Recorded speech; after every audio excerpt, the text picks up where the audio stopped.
Bonsoir, bienvenue à cette grande édition sur la télévision La Barre, les titres de ce journal. Le deuxième gouvernement de la 7e République aura un an demain 13 août.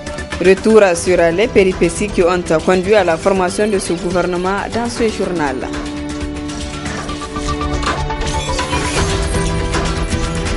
Ouverture ce matin d'un atelier d'orientation des membres du groupe technique de travail en suivi et évaluation sur les IST VIH-Sida.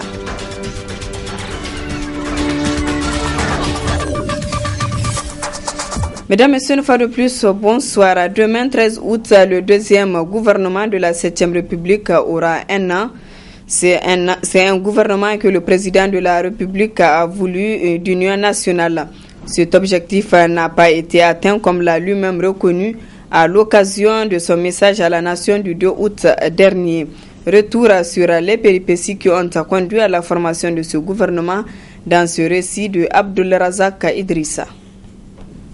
Pour que ce gouvernement qui souffle en ce 13 août 2014 sur sa première bougie voit le jour, beaucoup d'eau a coulé sous les ponts. Nous avons vécu ici des périodes de réunions répétitives du bureau politique du MNSD, de la commission politique du MNSD, de l'ARN et avec tous leurs membres. Et nous avons même su que le MNSD a pratiquement à l'unanimité accepté de rentrer au gouvernement avec des conditions qu'ils ont posées. L'ARN a aussi accepté le principe d'aller au gouvernement avec les mêmes conditions. Ces conditions ont été exposées au président de la République parce que c'est à lui qu'il dépend, de lui qu'il dépend de former ce gouvernement-là. Il les a acceptées toutes, sauf une seule, la dissolution de l'Assemblée nationale, parce qu'elle est contraire aux objectifs que nous mettons dans le gouvernement d'union nationale. L'opposition politique et son principal parti, le MNSD Nassara, dont seule la participation à l'équipe allait donner aux yeux du chef de l'État son vrai sens à l'idée du gouvernement d'union nationale, a longtemps hésité avant de donner son accord de principe, puis se rétracter quand le poste de Premier ministre lui a été refusé.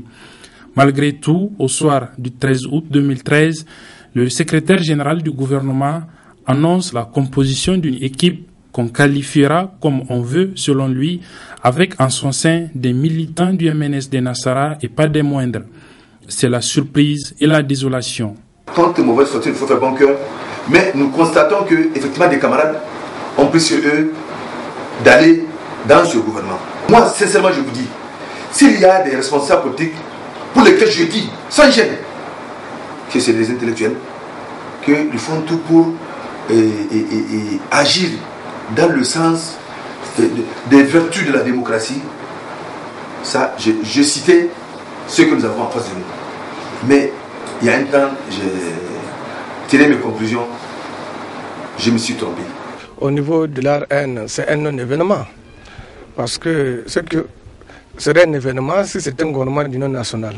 Mais le gouvernement qui vient d'être formé aboutit à ce qu'on peut appeler un gouvernement de désunion nationale. C'est mal parti pour la nouvelle équipe de Brigitte Raffini, diront alors certains analystes, d'autant plus que le principal allié du PNDS Taraya d'alors, le Modern Lumana Africa, a, dans un premier temps, demandé à ses militants, membres de la nouvelle équipe, de suspendre leur participation avant simplement de décider de son retrait de la mouvance présidentielle.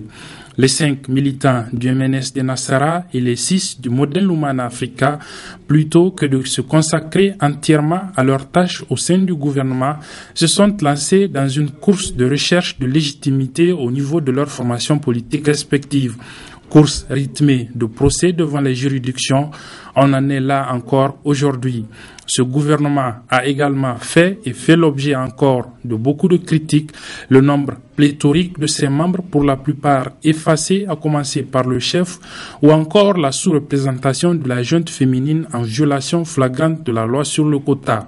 Et le moins que l'on puisse dire, c'est que ce deuxième gouvernement de la 7e République est loin de ce qui était attendu de lui, réunir les Nigériens, ainsi que le reconnaissait le président de la République dans son dernier message à la nation. La Confédération démocratique des travailleurs du Niger tient depuis ce matin son 3e congrès confédéral ordinaire. Une rencontre capitale pour la CDTN en cette veille des élections professionnelles. Ce qui justifie d'ailleurs le choix du thème les élections professionnelles au Niger, enjeux et perspectives. Le compte rendu de Souleymou Mouni Barma et Halidou Bouraima. Le 3e congrès confédéral ordinaire de la CDTN qui se tient sous le thème les élections professionnelles au Niger, enjeux et perspectives se déroule à un moment où le mandat du bureau arrive à terme, d'où la nécessité de faire le bilan des 4 ans de gestion avant d'aborder les questions liées aux élections professionnelles. À ce niveau, la vision de la CDTN est claire, aller en rang serré vers la victoire. Il est important de rappeler que ces assises constituent une opportunité à travers les rapports moraux et financiers pour tirer un bilan détaillé et sans complaisance des activités menées par nos différents organes à tous les échelons, de procéder au renouvellement du bureau exécutif national et de la commission de contrôle administratif et financier. Notre 3e congrès se tient aussi à une période charnière de la vie du mouvement syndical nigérien, eu égard à la perspective de l'organisation des premières élections professionnelles dans notre pays. C'est pour cette importante raison que nous avons décidé de tenir nos assises sous le thème « Les élections professionnelles au Niger, défis et perspectives ». Les débats autour de la question nous permettront d'examiner ses contours et convaincre ceux qui sont encore hésitants sur la nécessité d'organiser les élections professionnelles en vue d'un assainissement, pour ne pas dire d'une décantation adéquate du paysage syndical nigérien. Nous aurons donc à prendre des décisions courageuses, mais fondamentales, pour renforcer le dynamisme de notre centrale syndicale et aller en rang serré vers la victoire. L'organisation de ces élections, les toutes premières de l'histoire du mouvement syndical nigérien, compte beaucoup pour les autorités, raison pour laquelle elle lance un appel en direction des structures syndicales pour une adhésion massive. Au-delà des membres des organisations syndicales, vous avez également le soutien de l'ensemble du gouvernement dans l'approfondissement de vos réflexions sur ce thème important. Aussi, j'en appelle à une adhésion et à une implication pleine et responsable de tous les acteurs, travailleurs, employeurs, administration publique, afin que notre pays puisse gagner ce pari important. Je vous encourage à conduire vos débats avec toute la responsabilité et la sérénité indispensables pour atteindre vos propres résultats. Sur ce, et en souhaitant plein succès à vos travaux, je déclare ouvertes les assises du 3e congrès confédéral ordinaire de la Confédération démocratique des travailleurs du Niger, CDTN. Ainsi, d'importantes recommandations sont attendues à l'issue des 3 jours de discussion entre les délégations CDTN des 8 régions du Niger. La salle de réunion de l'hôtel Sahel a servi de cadre ce matin à l'ouverture d'un atelier sur l'ordre juridique interne relatif aux infractions économiques et financières et sur les techniques d'enquête et d'investigation. Une rencontre d'échange destinée à une vingtaine de représentants de la ALSIA, de la ligne verte et du réseau parlementaire de lutte contre la corruption et les infractions assimilées. Le compte rendu de Adam Ousmana et Ibrahim Abdou. Ces hommes et femmes issus de 4 structures nationales œuvrant dans la lutte contre la corruption et infractions assimilées vont par la présente être outillés afin de lutter efficacement contre la corruption en vue de la promotion d'une bonne gouvernance. À partir de cette formation-là, on va voir les insuffisances, par exemple, qui pourront être révélées par les différents acteurs et proposer au niveau des différentes institutions, aux structures de notre pays, comment faire en sorte que notre législation prenne en compte ces insuffisances-là et que la lutte contre ces infractions-là et ces crimes puissent être menés avec efficacité. Une rencontre présidée par le directeur de cabinet du ministre de la Justice qui, en marge de la cérémonie d'ouverture des travaux, n'a pas manqué de souligner leurs attentes. Je pense qu'au sortir de cet atelier, les participants seront davantage outillés sur la question de la corruption et des infractions assimilées, aussi bien sur le plan économique que sur le plan financier. Je demeure donc convaincu qu'il ne s'agit pas d'un atelier de trop, mais c'est un atelier qui s'inscrit dans le cadre du renforcement des capacités de tous les acteurs qui interviennent d'une manière ou d'une autre contre la lutte contre la corruption et les infractions assimilées. Ainsi, à l'issue de 4 jours d'échanges, ces représentants des structures, à savoir la HALCIA, le réseau parlementaire de lutte contre la corruption, du Bureau d'information et réclamation du ministère de la Justice et quelques membres de l'ANLCTI seront mieux imprégnés des techniques d'enquête performantes. Un atelier d'orientation des membres du groupe technique de travail en suivi et évaluation sur les IST-VIH-Sida ouvert ses travaux ce mardi à Niamey. Cet atelier rentre dans le cadre du projet de renforcement de suivi et évaluation dans la lutte contre le sida. Le compte rendu de Nafisa Zakou et Aboubakar Souley. C'est un atelier de mise en place du groupe technique de travail en suivi et évaluation sur les IST-VIH-Sida. Il rentre dans le cadre du projet de renforcement de suivi et évaluation. Dans son mot de bienvenue, le représentant de l'ONU-Sida a félicité la coordination intersectorielle de lutte contre le sida SILS pour la tenue de cet atelier. Pour améliorer la riposte nationale, vous le savez mieux que moi, il faut tenir compte de ce paradigme qui dit il faut connaître son épidémie pour connaître sa riposte. Ceci dans le souci de choisir soigneusement les interventions et les exécuter selon les priorités de notre pays identifiées dans le plan stratégique national 2013-2017. Chers amis du groupe technique de travail suivi et évaluation, nous devrons comprendre les comportements qui entraînent le plus grand nombre de nouvelles infections. Une première étape qui est cruciale pour mettre au point une riposte axée sur les résultats et fondée sur des données concrètes. Je parle de données concrètes. Et c'est là où le rôle du groupe technique de travail suivi et évaluation est très important. Je voudrais finir en félicitant l'équipe de la SILS pour donc cette initiative de redynamiser, parce que ce groupe technique existait, donc de le redynamiser ce groupe-là. En procédant à l'ouverture de cet atelier, la coordinatrice nationale de SILS a axé son intervention sur le rôle que doit jouer le groupe technique de suivi et évaluation dans la lutte contre le sida. Ce groupe technique en suivi et évaluation est un groupe donc multisectoriel, multi-agence, qui sera chargé d'appuyer la réalisation, comme je l'ai dit, des activités de suivi, d'évaluation de tous les acteurs qui interviennent dans le domaine de la riposte, au niveau central, au niveau régional et au niveau départemental. Pour la composition, je ne reviendrai pas sur, comme je l'ai dit, c'est vraiment un groupe multisectoriel, multi-agence. Au niveau du niveau central, ce groupe technique qui est là devant moi ce matin, va donc contribuer à l'opérationnalisation du système national de suivi et d'évaluation sur les IST et le VIH-Sida, de faire la prévalidation ou la validation des documents de suivi et d'évaluation d'envergure nationale, les rapports nationaux comme le GARP, comme les rapports à soumettre à l'OMS, les rapports à soumettre à l'UEMOA ou à la CEDEAO, à l'Union africaine, etc., etc. De pouvoir valider les différents plans de suivi et évaluation des secteurs, de valider les outils de collecte, d'analyse et de rapportage de données, de partager ces différents rapports, notamment les rapports de supervision intégrés avec tous les acteurs, de partager l'agenda annuel sur les activités de recherche, de partager toutes les informations sur les enquêtes qui sont menées par les différents acteurs sur l'étendue du territoire national en matière d'IST-VIH-Sida et de partager ces résultats d'enquête.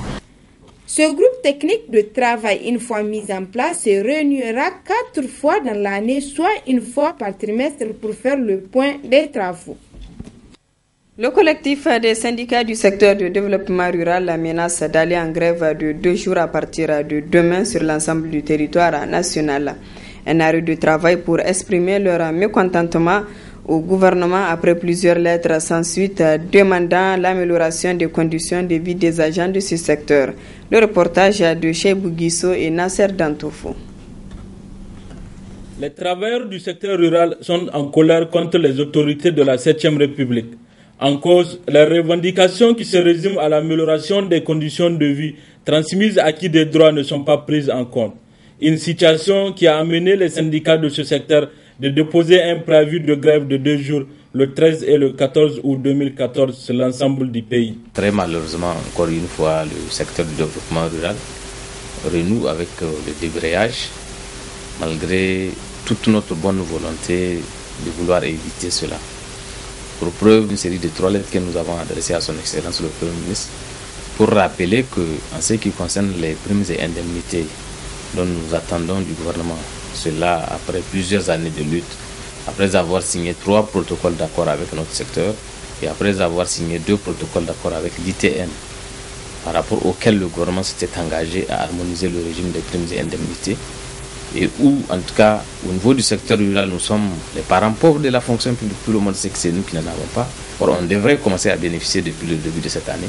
Voilà pourquoi, sous la pression de nos militants, qui ont dit que trop c'est trop, c'est qu'on s'en moque trop de nous.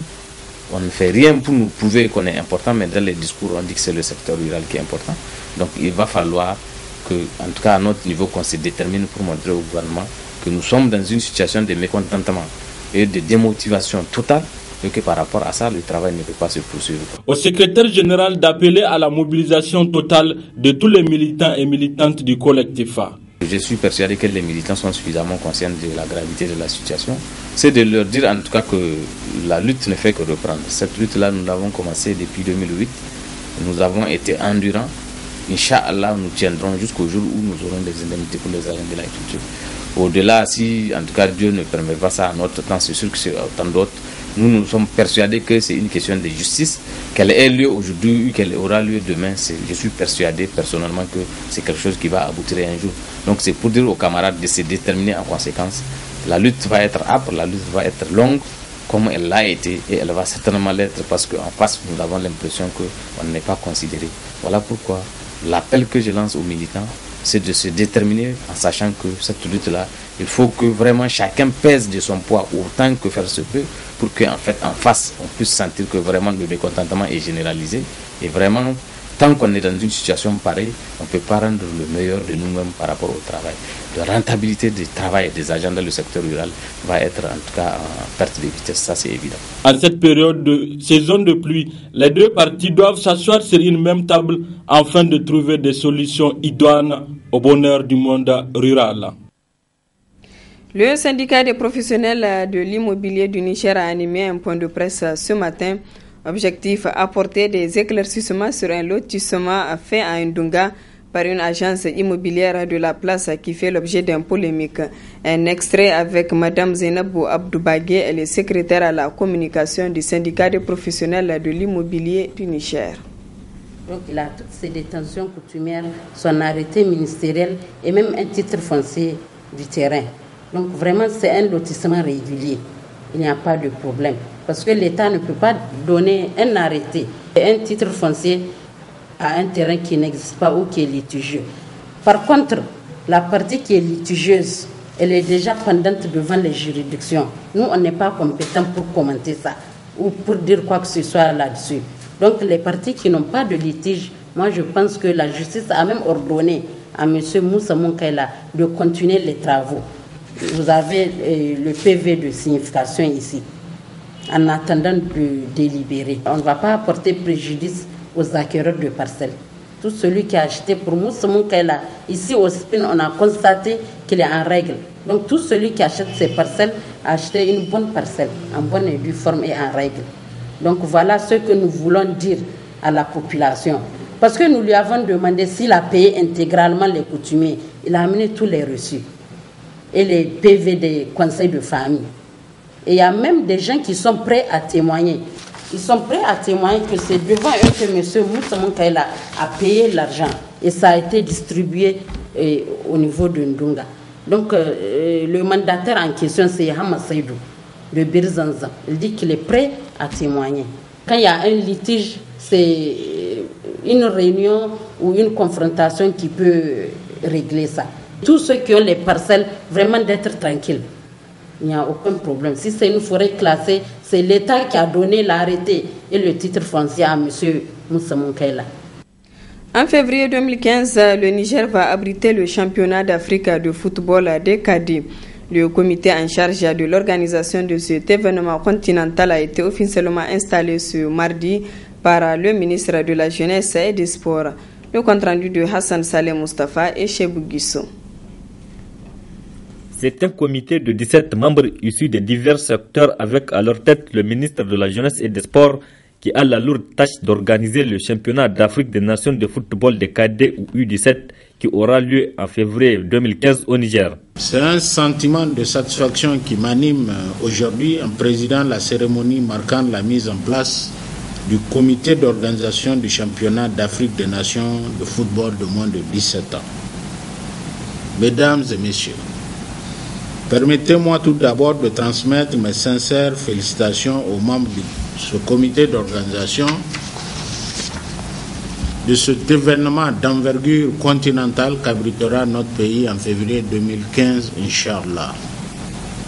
Il me plaît par ailleurs, à cette occasion solennelle, de saluer de vive voix la Confédération africaine de football qui, une fois de plus, a fait confiance à notre cher pays pour lui avoir attribué l'organisation de l'une des prestigieuses compétitions continentales.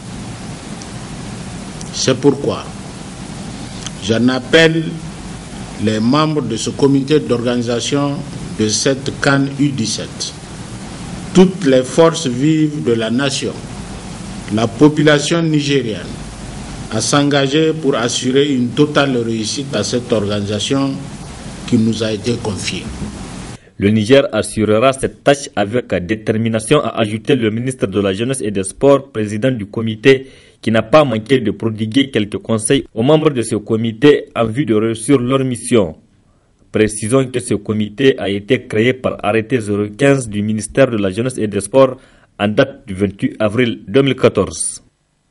Fin hier après-midi à l'école Yantala 2 de la finale du tournoi Orange Street Football organisé par la compagnie de téléphonie Orange Niger au premier arrondissement. C'était en présence de nos reporters Michel Deji et Aboubakar Souley. Sur les 8 équipes ayant représenté le premier arrondissement de la ville de Niamey durant les 48 heures qu'a duré cette compétition, c'est l'équipe Cove FC de Yantala qui a remporté la finale en battant l'équipe adverse à 7 en blanc, 1-0. C'est les jeunes du quartier, les gens qui n'ont jamais joué dans le club, première division, deuxième division. Donc merci à l'Orange de nous donner l'occasion de s'exprimer, de permettre aux jeunes de se valoriser sur le terrain. Vraiment, je suis vraiment fier de mes joueurs et je suis fier que l'Orange aujourd'hui nous accompagne dans nos objectifs. Vraiment, j'encourage les enfants pour se préparer pour l'année prochaine si Dieu le veut.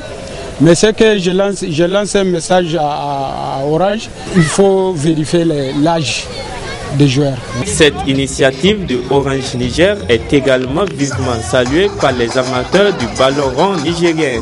Au nom de la Fédération nigérienne de football, à travers son président, le président de la Ligue régionale de football de Niamey, nous encourageons cette initiative qui est très louable. Vous avez vu l'engouement qu'on a au niveau du premier arrondissement. On remercie vraiment tout le monde d'avoir participé à ce jeu. Et dès demain, on continue le tournoi à la commune de Niamey, qui sera au FUNEAP. Donc nous invitons massivement tous les jeunes du quartier, tous les jeunes à venir massivement supporter surtout les jeunes équipes pour pouvoir promouvoir ces jeunes talents. Et nous disons aussi merci à tout le monde, merci à tous les quartiers qui nous ont supportés ce soir. Au terme de cette finale, des lots de cadeaux ont été offerts par Orange Niger à toutes les équipes participantes n'ayant pas pu se qualifier pour la suite de ce Maracana Orange qui va se poursuivre dans les autres arrondissements de Niamey avant la rencontre interrégionale qui aboutira à la finale nationale le 23 août prochain.